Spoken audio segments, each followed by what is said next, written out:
Good day, good people. My name is Brad King, and you are listening to the Downtown Writers Jam video podcast, which is part of the Solid Listen Podcast Network. Max the Dog and I are coming to you from deep inside the Jam bunker. He is sleeping on the floor. He did not sleep real well last night, but I bet he's going to make an appearance at some point today because he always does. Very excited because today on the program, BB Russell, her book Kindreds is out now. So BB was born in Pittsburgh, but she was raised out in Western Pennsylvania or Western New York, not Pennsylvania. And she is a reader and writer. She's sort of done that her whole life. What I gravitated to here is that she has a PhD in education. And I've talked a little bit about it on the show, but not a whole lot. But my background is in education. And my first job outside of writing was teaching middle school. So I was very excited. Anytime I get somebody who studies education and has spent time working in that, like I'm always really interested. She's a professor and a therapist. And what's interesting is that this book, while not, it's not an academic book. It is a trade nonfiction. Kindred's is, it's a young adult novel, but it is based on some of the things that she studied over time that she's seen. And so that to me is fascinating. Like I love it when arts and science come together.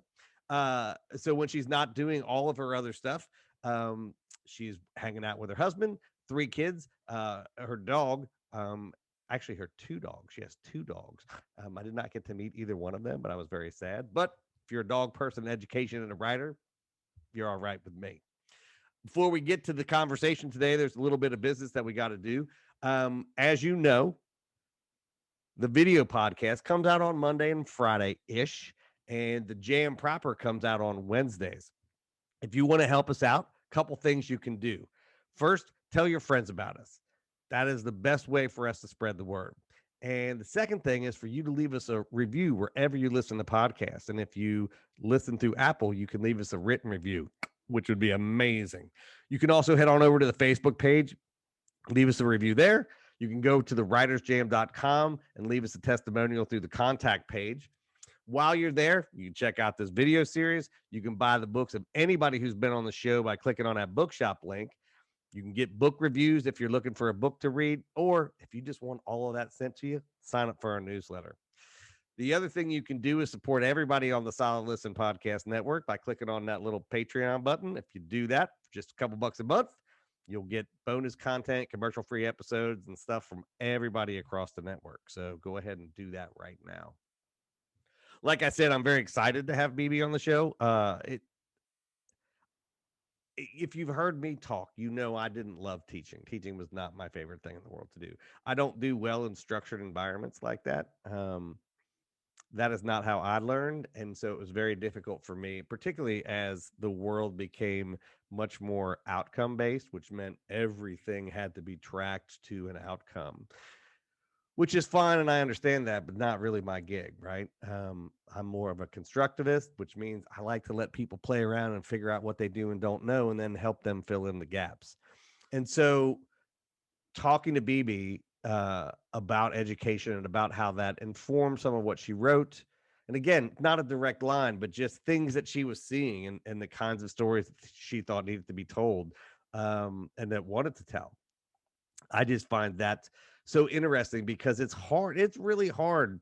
If you're not a writer, I'm just going to tell you, maybe even if you are a writer, it's really hard to sit down and go, well, here's a message or here's some themes that I would like to see, kids get. Like writing young adult stuff that is based in, science and solid educational practices and things that we know will make people healthy and better people.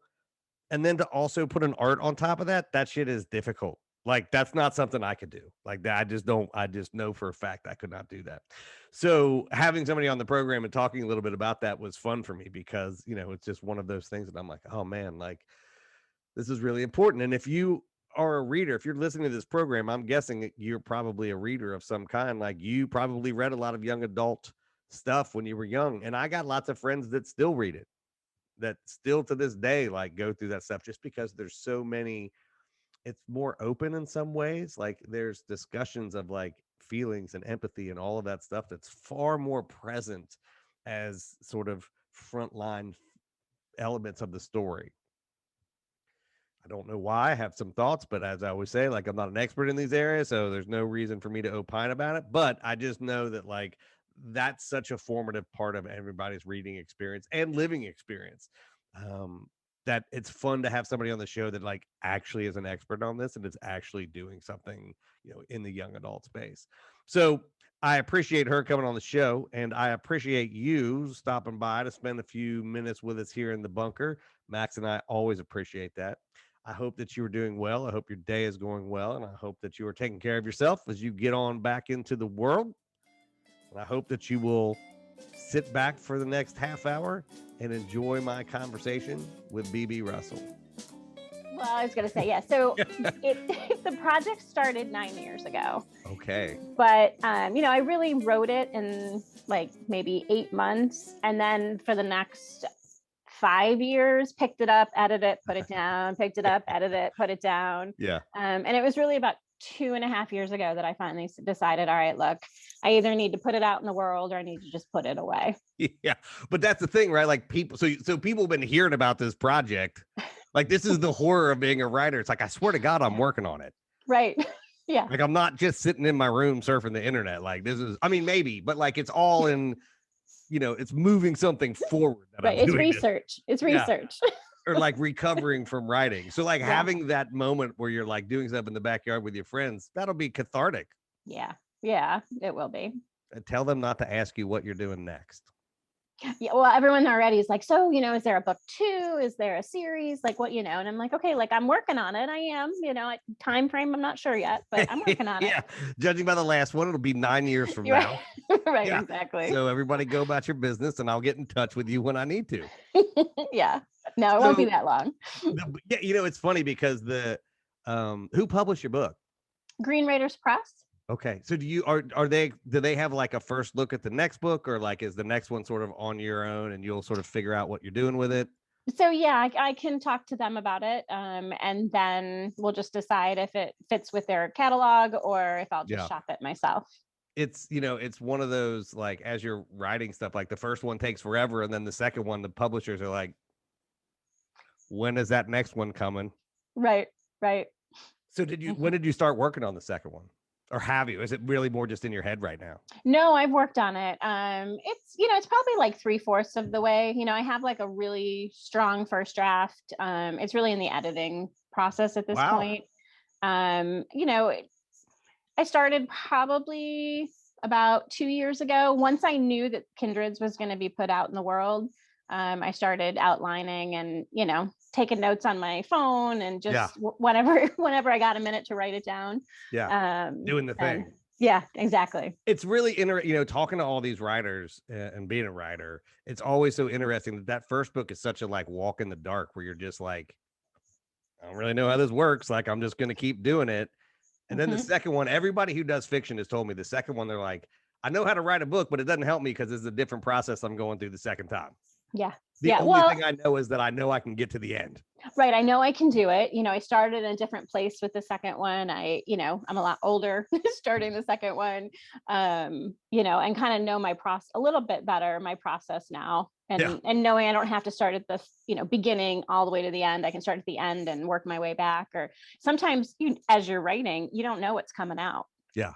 And so, you think you got a storyline in your head, and then all of a sudden you're like, oh, wait. There's something over here I got to add, or, oh my gosh, that was a character I never thought of.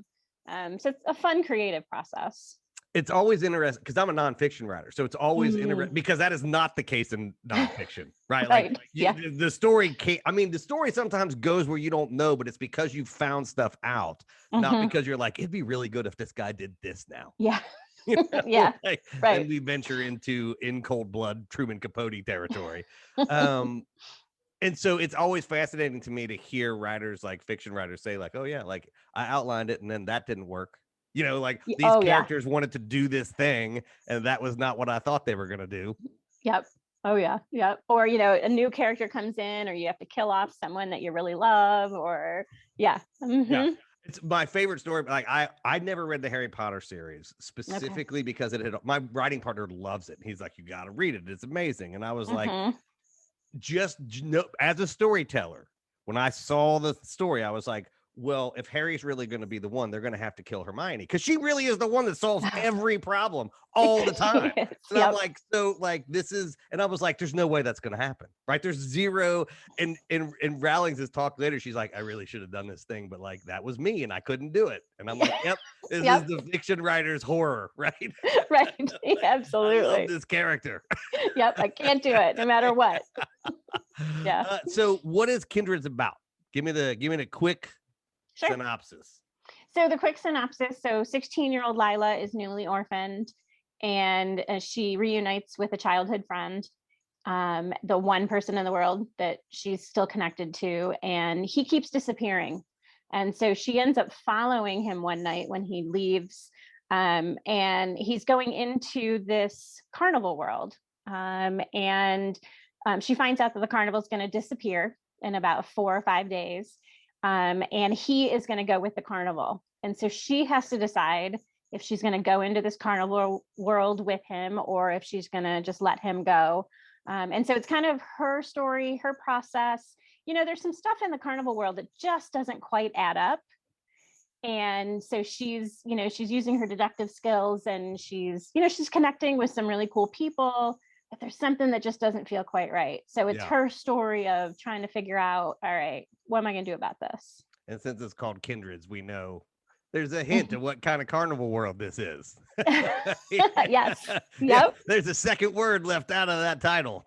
There is, on purpose. Yeah. So, so I was an education major. I actually taught middle school. Like what? And that's your PhD is in education. Yeah. It is.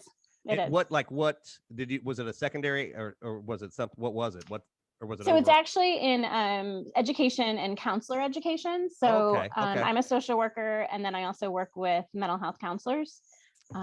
And so it's education with a specialty in counselor education and supervision. And clearly, this book, the fact that you're in YA, like comes out of that. Yes, absolutely. I've worked with teens for a really long time. I work with adults as well. But yeah, my experiences as a social worker, working in mental health, Yeah. teaching as well. Have you actually been in the classroom, or did you go straight through, or not in the classroom, but in a school? So I've been a supervisor of school counselors and school social workers. I actually teach at a college level. So I teach the educators that are going to be going into the classroom, but no, not as a social worker. So one of the things I always ask writers, I bring that up because I always tell people, like, every writer tells a story because there's a question that pops up in their head, and like you can't ask a writer like, well, what characters are you? Because the answer is always like all of them and none of them. Like they all Right. come from me, so they're all me. But like I'm exploring a thing, Yeah. and that's really where it's at. So what was the thing that popped into your head that started? Like, what was that question? What was that thing you wanted to explore? So really, when we're faced with a choice, do we follow our head or our heart?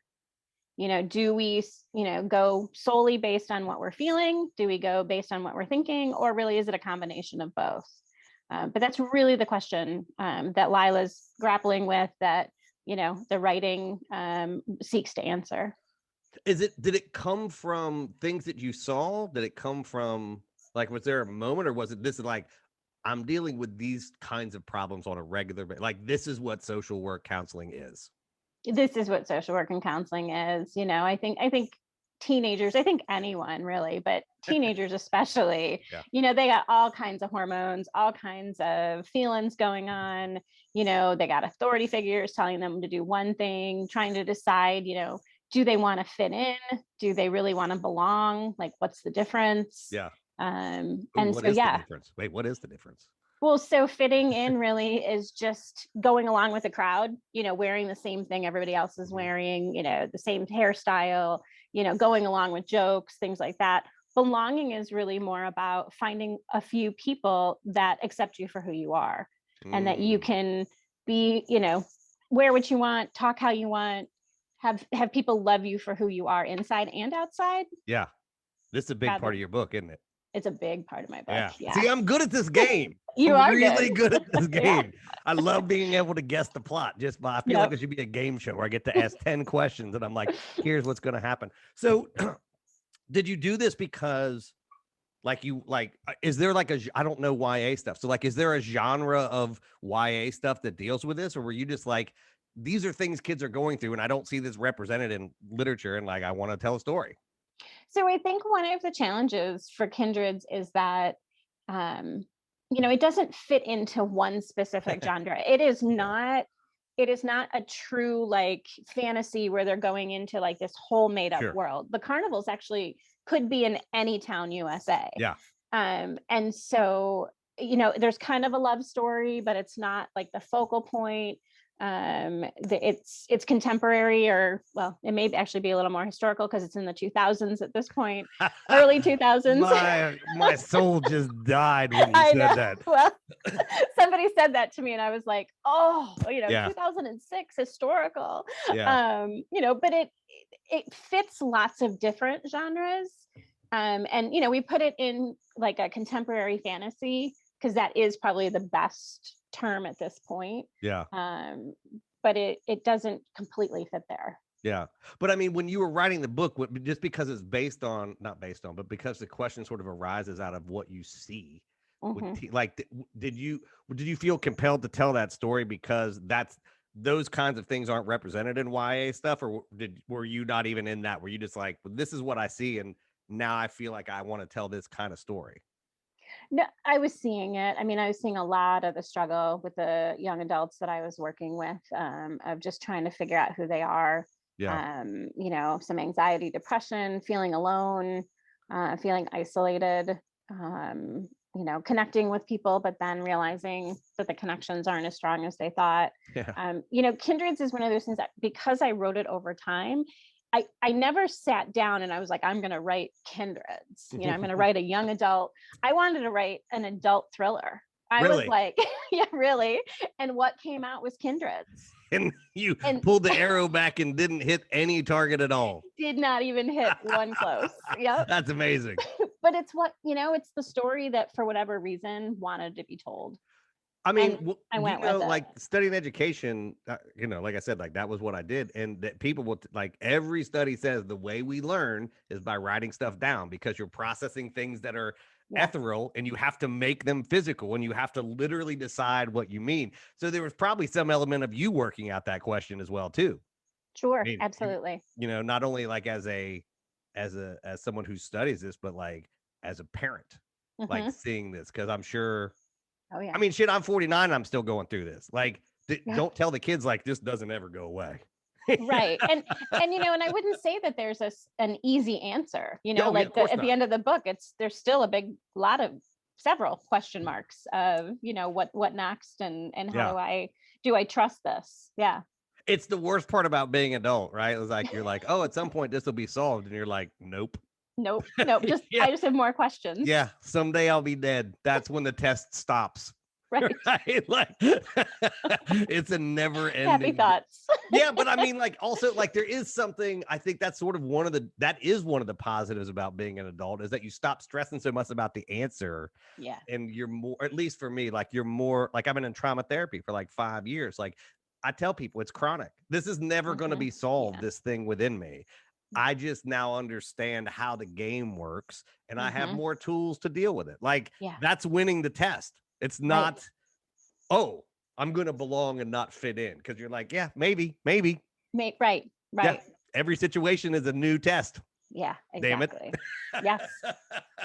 Whether you want it to be or not. Yeah. It's why adults nap all the time. We do tend to nap a little more freely as adults. Yeah. Cause you're just like, whoo, this is going to keep going. So I'm going to be here sleeping. I'll be back still going. Yeah, I'll be back, but give me a few. So Mhm. is the next book set in the same world or is it did you go into a different thing? So the book itself right now is set in Ithaca, New York.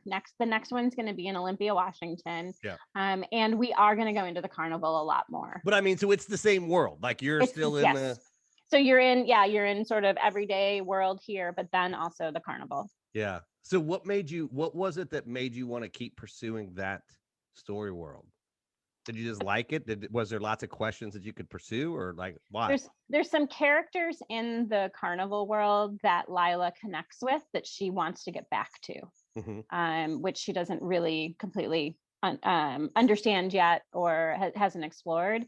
And I just think it's cool. I mean, I think it's cool to think about being able to escape into a world that's similar enough to the one you live in, but also, there's no adults, there's no supervision. It's just people your age. I mean, what 16-year-old wouldn't want to live in a world like that? Yeah. So what was it that compelled you to stay in that world? Because I know sometimes I have writer friends that like are just adamant, like I'm never writing a sequel, like, or I'm never, like I'm Yeah. done with that world, and like I don't want to just stay there. I have other questions that I want Yeah. to answer. Like, are you still intrigued by questions there? Is that sort of what drew you into there? Yeah, I'm definitely. And I'm actually intrigued the most with the relationships that will develop in Yeah. that world. And connecting, it's an opportunity for the characters to interact with people who aren't like them, and from people from all over the world, in a meaningful way. And so I'm, as I'm writing, as I'm working through it, I'm just interested. I'm curious about the depth of the relationships, how they're going to work out. Yeah. And that's what's kept me there. It is always that's just one of those writer questions that always fascinates me because like again, doing nonfiction, John and I wrote this first book, and I had this idea for a trilogy, not with the same people, but in the same thing. And he was like, "Yeah, no, Mm, we've done the thing. I don't ever want one to do and that again." done. And I Yeah. was like, "Yeah, but like, I got 70 pages of this new thing." He's like, "Have fun." Yeah. I'm like, "Well, that's not how a partnership works." Right. Right. But then he went off and started writing fiction because that was what he had some questions that he wanted to explore, and like Hmm. that was just where. Do you have any desire to do nonfiction, or is like So actually, I am working on two nonfiction, through the educational part of my career. One on cultural humility, and one on women and being visible in the Mhm. world. Are those academic or are they like They're more essays? they're more academic in Yeah. nature. One of them is one is more academic for social workers and counselors, learning Mhm. about cultural humility, and social justice, and the other, is, it's academic, but it's more of like a workbook, so it could be more of a self-help Gotcha. But type it's book. not trade. Like these aren't trade books that you're doing. Those Probably aren't. not. Yeah. It's Yeah. I run a university press, and part of what I did when I came here was we now do trade stuff because Hmm. I had been an academic. I didn't really love being an academic. Um, and there's a lot of research and work that comes out of there that never like there's literally a steel wall in between the world and the research. Yeah. And you look around today and you're like, oh shit, we got to figure this out because Yeah. like Yeah. things are going bad fast. Yeah. Yep. So it's always interesting. Like that stuff for me is like, how do you translate that stuff? How do you like? So a lot of what we do are like essays, and we'll do edited essay books where I tell people like, you're not allowed to put any of your research in. This is Hmm. it's like think of it like a New Yorker article. I always tell people, Yep. imagine it's Malcolm Gladwell, only he understands science. Like that's what I want your essay to look like. Like get Yep. the science right, but do that in Yeah. In a context of more a story. personal, Yeah, yeah, personal format. yeah, Hmm. and that's super. I mean, I think that's as like that's as big a skill as writing a fiction book. Oh yeah. Oh It's yeah. really hard. Yeah, it is. Well, right, because you have to be compelling, and it is really hard, as you probably know, for academics and people in education to make that jump, Yeah, it's a different because skill. it's a very different type of writing, and that was one of the challenges of Yeah, writing a fiction book. Is it's a different mindset, it's written differently, and so yeah, it really is two different skill sets. and the academy does not reward you for the trade stuff. Like that's No, the thing, right? Like right. I was lucky. I came in the Boyer model where there was some, they put those creative endeavors as long as there Hmm. was some, panel review or something. But Yeah. it's also really hard because really smart people who are like, I'm a writer, you're like, I mean, that means a lot of stuff. And like, you can be an amazing academic writer, but that does not mean that you're a writer. Right. Well, and Right. it doesn't mean that people have read it. I mean, that's one of Yeah. the things I found in academia. Yeah. I can write a fantastic article that I am super proud of, and I have, and 100 people read it Yeah. because it's only applicable to that Yeah. specific topic. And you don't get the feedback, right? Like part of the Right. reason that it takes your novel 9 years to write is that I'm assuming lots of you were getting editorial feedback and like Oh yeah. things change because of that. And in a way that like in academia, I always tell folks I won't edit academic stuff because I'm like, you're saying things the way you want to say it, and I'm going to edit it. And a good editor will help you say it better. Yeah. But I found most academics are like, I've used the words exactly how I wanted to use them. And I'm like, super Right. great. Yep. Have a good time. Yeah. Like, whereas fiction and nonfiction writers who are in that trade are like, I need you to go in and break this down for me. Yes. Yeah. And Yeah. tell Is it me how to do it relatable? better. Is it, Yeah. Is the dialogue, how people actually talk? Yeah. Or yeah. Mm-hmm. The other good one is always whenever I'm editing, I'm like, I look for the first thing I do, I skim and I look for the summary. I'm like, wherever there's a summary, I'm like, there's probably more there. Yeah. Like you've probably summarized that because it's either too hard, it's too close to home, you got tired, but they're like, and then some things happened. I'm like, well, let's give me a few pages on what happened. Right, on what actually happened. Yeah. Yep. I find that's the most helpful initial editorial. Just like go highlight all the summaries and fill those out, then send it back to me. Yep. Mm-hmm. Well, I'm so happy that your book is coming out, that you got it done. That's a big deal. I'm also super happy that you have planned a thing. Thank you. And that you're going to celebrate that and make your friends fawn over you. That's my hope. Yeah. It's a potluck, right? Like you're not making anything. No, I'm not. My husband's taking care of all that. That is exactly right. You are the queen of the day. You do nothing that day. You don't wash a dish. You just sign books and lord over your literature. Works for me. Well, you have a great day. It was lovely talking to you. Kindreds is out on June 15th, right? That's right. Next Tuesday, June 15th. And people can get it anywhere. And they can get it anywhere. Barnes and Noble. You can ask your local bookstore to get it for you. Amazon. Yep. Green Raiders Press. IPG. That's awesome. Yep. Well, congratulations and thanks for taking some time to chat with me today. Thank you very much. Well, there you have it. That was BB Russell. Her book, Kindreds, is out right now. Before we get out of here, just a couple reminders. If you like what you heard, do us those 2 favors that we talked about at the top of the show. Tell your friends about us. Give them something to listen to now they're back out in the world. Leave us a review wherever you listen to podcasts, particularly if you're using Apple Podcasts. While you're at it, don't forget to check out the other programs on the Solid Listen Podcast Network, including the flagship Mother May I Sleep With podcast with host and our Solid Listen Podcast queen, Molly McAleer. Don't forget, we got these video podcasts coming out like basically every Monday and Friday. You can find those on the Solid Listen Network YouTube channel. You can also catch the audio version wherever you listen to the Downtown Writers Jam. Speaking of, the Jam is out every Wednesday, so make sure you get yourself subscribed wherever you listen to podcasts so you never miss an episode. And remember, you can always catch us on Twitter and Instagram at The Writers Jam. Until the next time, I will see you around the internet.